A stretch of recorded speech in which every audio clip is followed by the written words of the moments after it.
Okay, so continuing on here, we got another fun little hand, and this one's not a limp, okay? As I said, I have a limping range, I'm going to have a normal size range, and I'm going to have a ridiculous size range. I'm doing a whole bunch of different things, and this is a situation where we chose the bonkers sizing. The bonkers sizing at 1 in 2,000 blinds for the 2,000 ante. We're on the button. I also limp the button. I think also, too, big blind ante is generally bigger than it used to be where everybody antes himself. At most levels, the ante is actually quite high when you talk about big blind ante, especially as you get short-handed.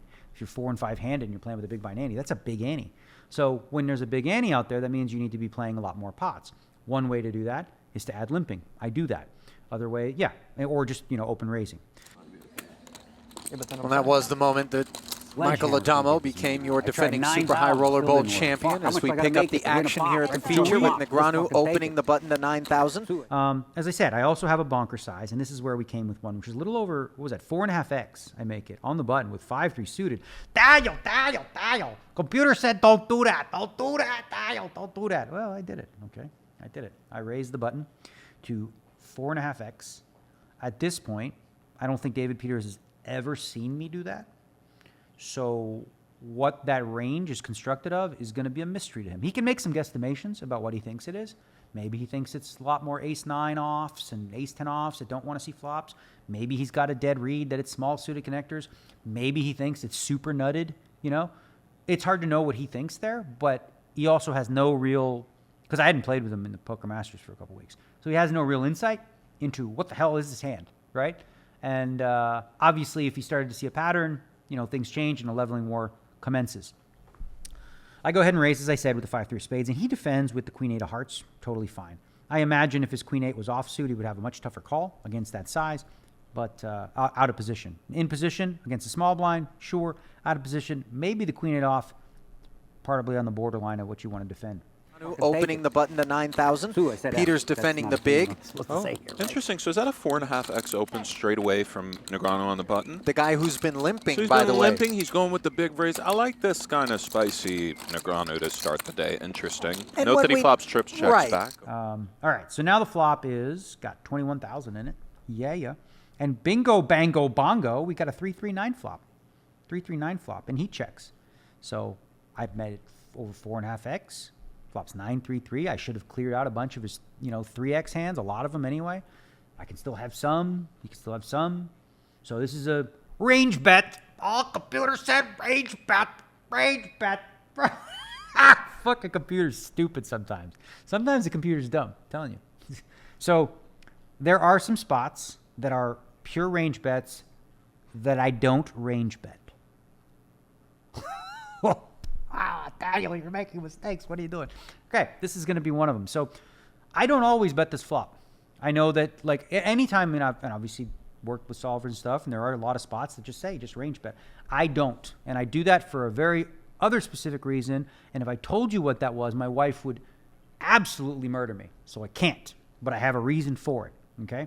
I check back some of these flops for a multitude of reasons. Sometimes strong. Sometimes weak, sometimes marginal. Sometimes with a 9, sometimes with a 3, sometimes with an overpair, sometimes with Stugats, sometimes with backdoor, sometimes without backdoor. I have a wide variety of things I'll do here.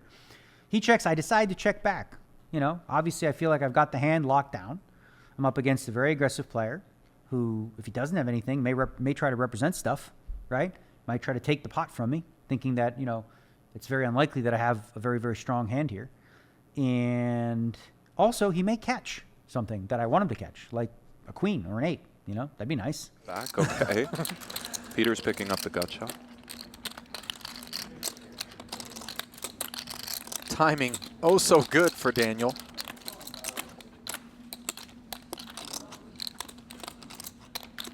In the sense that I'm getting from Daniel, on the heels of kind of a poor Poker Masters and a bad run as of late, just from what I'm seeing with the limping, with the 4.5x, so on, perhaps it's a bit of I'm going back to my roots. I'm going to play my way.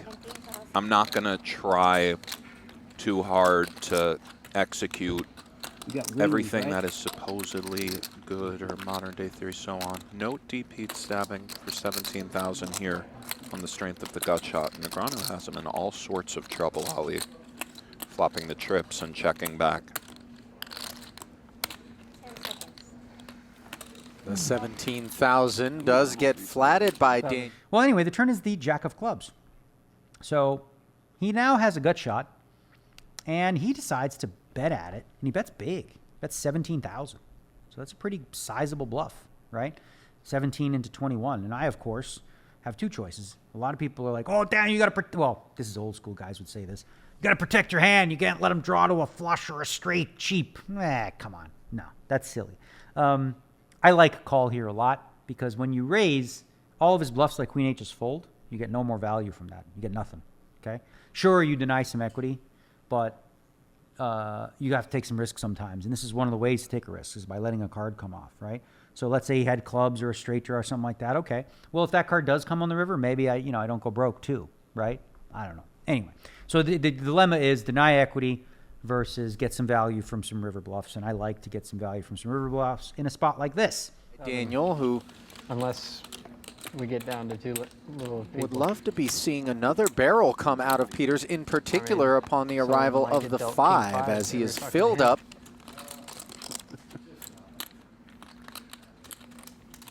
Interesting spot for David. I played that hand so Again, good. not to harp, but the 4.5x on the button, check back flop. Suppose not having clubs is good for David, but the queen and the 8 are kind of poor. 55 in the middle, just queen high. I'm embarrassed to say what I had.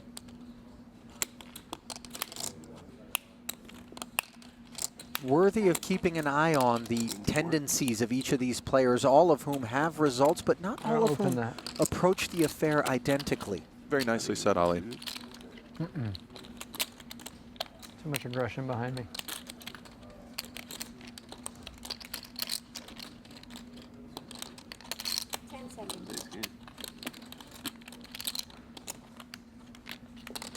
Pocket 9. Oh. 45. I had a king. And Peters walking into it right now. Yeah. Ali. Being played to perfection by Daniel.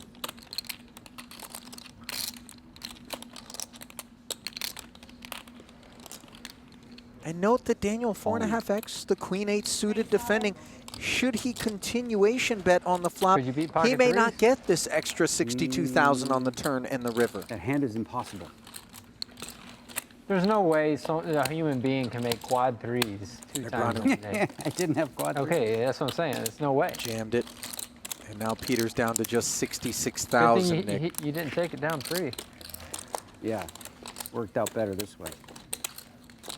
River is the 5 of diamonds, which improves my hand, which is going to be a little bit relevant, and I'll tell you why in just a second. He bets 55,000. Oh, no, sorry, the pot is 55,000 now. He bets 45,000 into 55, another huge bet, okay? So now I mentioned that it's important that I filled up here, and I'll tell you why. If he has value, what is his value here? It's a 3. Right?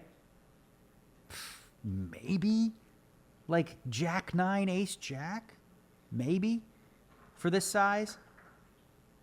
Yeah, Ace Jack, Jack 9, like maybe trapping with aces and an overpair, stuff like that, possibly. And obviously we beat all of his bluffs. So what's important about the 5 specifically is we now can raise the river in a spot where we probably would have just called. And I'll tell you, wow, man, my wife's going to kill me if I tell you that. Nope, can't tell you that. But essentially now, because I have a full house, I beat 3x that will call. He might call off with 3x, with like ace 3. He's probably going to just pay that off. But if he has ace jack, he may actually just fold that hand against me, thinking that, I don't have enough bluffs here, and I was trapping with 9s full or something like that.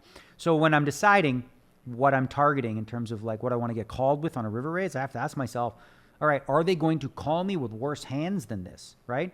3 3s without a kicker, I lose to every time he calls me with a 3. That's a lot of hands. Every 3 where the kicker plays. 3 10, 3 queen, 3 king, I don't know, whatever the case may be. I still lose to some full houses, right?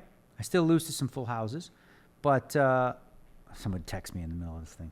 Okay, so I still lose to some full houses, but overall, hand's strong enough now, I think, to make a comfortable raise, targeting a 3 that didn't fill up. And again, if he decides to call with ace-jack, jack-9, or over pairs, that's good too. But if I didn't hit the 5 and he bets the 45 on the river, I'm probably not even going to raise, because there's no point in raising against the range that's either bluffs, right, value bets that will fold, or hands that have you beat, if that was the range that was, constructed. And again, there's not many hands. There's not a ton of hands that I felt like were worse than 3 3s with a 5 that he would call the jam with in this spot. So I elected to raise because I had the full house, but if I didn't, I would have just made the call with the 3 3s and people would have laughed at me for being a wimp, right? It's fine. I don't mind being a wimp as long as I got the ring. You know what I'm saying? All right, guys, for a while you've been hearing me talk about exploit versus GTO and all this kind of stuff, and always heard me say that the best of the best play a hybrid between the two. But it's important to understand the theory. So what I want you to do is I want you to go to Hybrid Poker, and I want you to take the IQ test, okay? It's totally free. You take the 30-spot test, and then you take the longer test, which is 120 spots. Here's the deal. The top 4 scores on there will have an opportunity to come out to Vegas, and two of you will get a staking package for up to $50,000. The entire hybrid library is available now. And the AI, essentially what it'll do is, it'll start to pick up, based on your IQ test, what do you do well, what do you need work on? And it'll constantly evolve, and you'll start to see your scores improve, and you'll understand how the game of poker works better. So check it out, hybridpoker.com.